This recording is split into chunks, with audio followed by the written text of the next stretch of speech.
আপনারা দেখেছেন আজকে ধানমন্ডির ৩২ উড়িয়ে দেওয়া হয়েছে।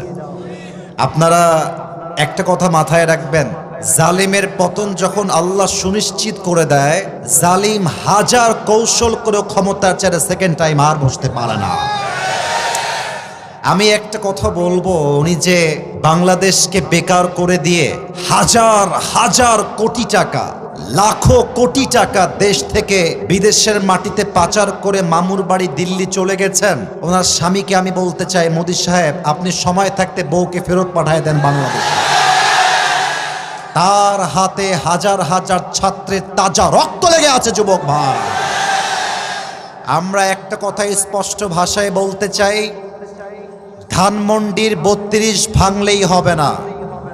জালিমের পক্ষের লোক যেখানে আছে, হতে পারে এটা কোনো মন্ত্রীর মন্ত্রণালয় হতে পারে, পুলিশের মন্ত্রণালয় হতে পারে, সেনাবাহিনীর মধ্যে হতে পারে, র্যাবের মধ্যে হতে পারে, দোসরের দালাল যেখানেই থাকবে সেখান থেকে বরখাস্ত করতে হবে নরসিংদীর ভাই। এটা আমার ফার্স্ট অফ অল, এটা আমার স্পিচ সবার জন্য। সেকেন্ড কথা, আমাদের দেশের ক্ষমতার চেয়ার জালেমরা আবার দখল করবে, আর বাংলাদেশের যুবকরা আঙ্গুল চুষার জন্য বাংলাদেশে বসে থাকবে না।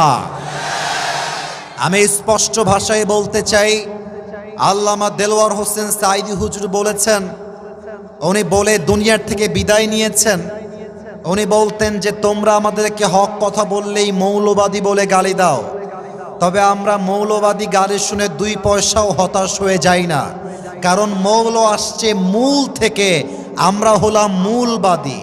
আর যারা আমাদেরকে মৌলবাদী বলে গালি দাও তারা হচ্ছে সব আগাবাদী। এবার নরসিংদীর যুবক ভাইয়েরা আমাকে যুবকদের আওয়াজ দিয়ে বলবেন, গাছের আগায় শক্তি বেশি হয় না গোড়ায় শক্তি বেশি হয়?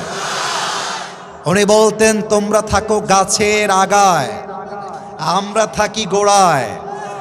সোনামণি বাড়াবাড়ি বেশি কইরো না।